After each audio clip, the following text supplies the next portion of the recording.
Hi, y'all. It's been a while. It's been a real long while. At the point of me recording this, it's been, I think, about a month, almost 4 weeks since I last recorded. And it's so interesting because the last time I recorded, I was giving almost kind of like a testimony. I'm so glad that God has helped me be consistent with this thing and stewarding it right. And just after that last recording, I went on a almost 4 week journey of not doing what I feel like I need to be doing in this season. And it takes having accountable friends and also the Holy Spirit just keeping you accountable to just bring to the forefront consistently what you ought to be doing. Well, I have a friend at this season that's just been so consistent in what she feels she should be doing right now, and she's reaping the fruits of that consistency. And I met up with another friend of mine, and she was just basically saying the same thing. I have to be consistent. A lot of things leading me back to this podcast, and I know that that is God's doing. We can't live this life in silo, basically. It's important to have a community around you, people that love you genuinely, and people that are invested in your success, and people God can use to also speak with you, who are walking this walk with you. So I'm so grateful for my village.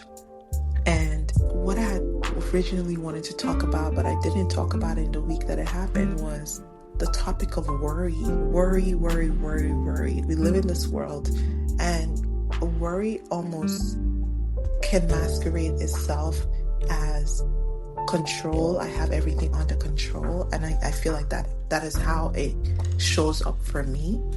I want to know tomorrow. I want to plan ahead, which on its own may seem very awesome. This person is someone that's proactive, but when you look at the root of the thing, again, when you go back to the root, I realize that beneath all of that is worry. You want to be able to control things because you're worried about what tomorrow may hold. You're worried about what could come. You're worried, and you're trying to basically plan for it. But what I realized, even in my past experiences, no matter how much you plan, even for the possibility of failure, when or if it happens, all the planning that you did doesn't make it hurt any less. But somehow we find ourselves worrying. And I'll speak in the I find myself still worrying about, okay, what if this happened? What if that happened? What if that happens?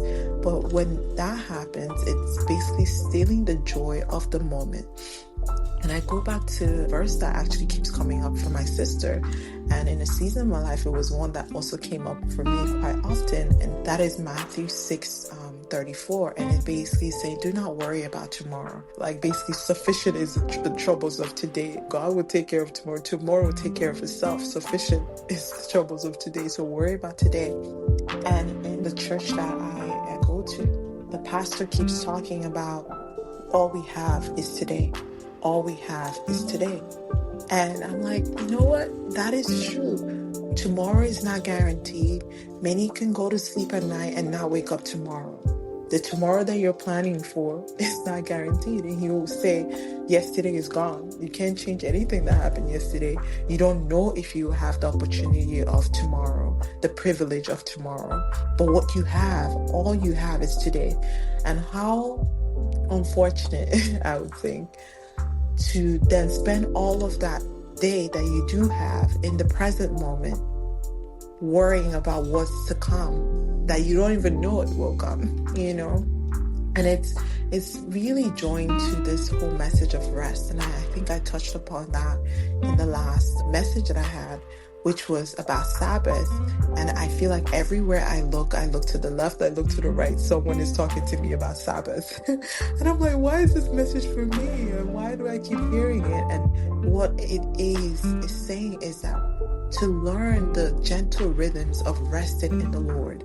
That's what Sabbath is. When we come to know Jesus Christ, I believe Pastor Stephanie said it, Jesus is Sabbath. Our relationship with Jesus is Sabbath. It should feel like rest. It shouldn't feel like we're working. Obviously, there's a place of working out our salvation and with fear and trembling, and that's trying to do the right things, when having the consciousness of our actions and what that means, and doing it out of love for Christ. But the worry, God has not given us a spirit of fear. It's fear, worry, all of it masked in one. But He's given us the spirit of power, love, and a sound mind. And oftentimes when you're worrying, that sound mind, that salvation of Christ, has nothing to do with that. You want to do it on your own. But when you come to Christ, He's doing everything. And it's learning to lean on Him, to depend on Him, to trust Him. It really is trust. It boils down to trust. Do you trust Jesus enough? Do you trust Him to take care of you? Do you trust Him to fight the battles for you? Do you trust Him that He has this whole world in His hands? Do you trust Him that He is in control? What understanding or what revelation do you have of Jesus Christ so that you can rest in Him? And I don't want to say it's sad, but in reality, it can be sad to know God, to know Jesus, to know all His works, and still live in a state of worry. And I'm speaking to myself right now as I'm saying this. It's sad because you know all His works. You know who He is. You know that He is in control. You've seen Him show up in all kinds of situations in your life, but yet you worry. Why worry when He's never failed you? Why worry when He's always been by your side? I'm learning and I'm trusting God in this season to help me get to that state of rest in Him, that state of perpetual Sabbath, just knowing that He is in control, resting in the Lord, resting in His love for me, resting in His thoughts for me, His heart for me, just resting in Him. And Sabbath is not necessarily, on Saturday I'm not going to do anything.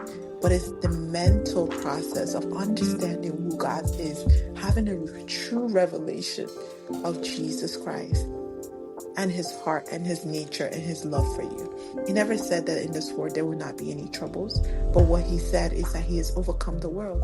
I am just really leaning on God and praying and asking for His guidance in this season to learn and truly, truly, truly have an understanding of what it means to rest in Him. And as I'm talking about this and I'm talking about the podcast, and really this podcast is ministering to my soul, and it's giving me an outlet to be able to voice some of these things that I'm going through and perhaps other people are going through in this season. And I just I recently celebrated my birthday, and this birthday was just a different vibe. It was a different vibe because I'm someone who loves to do celebrations. I'm someone who loves to throw parties. I love doing all those things, and it gives me a lot of joy, and I love doing it for other people too. But for some reason this birthday I didn't even really want to do anything. I just wanted to rest. I just wanted to chill, relax. I went to my Pilates class in the morning. My husband cooked for me. It was very nice.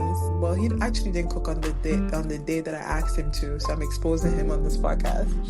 I wrote him a list of what I wanted, which is for him to cook for me and write me a nice card about how much he loves me. And as you can tell, I love those kinds of things too.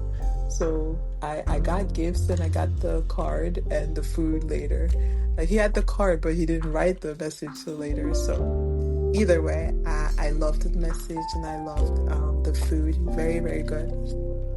For all y'all who love beans porridge with plantain, oh my God, delicious. I don't even know where I'm going with this.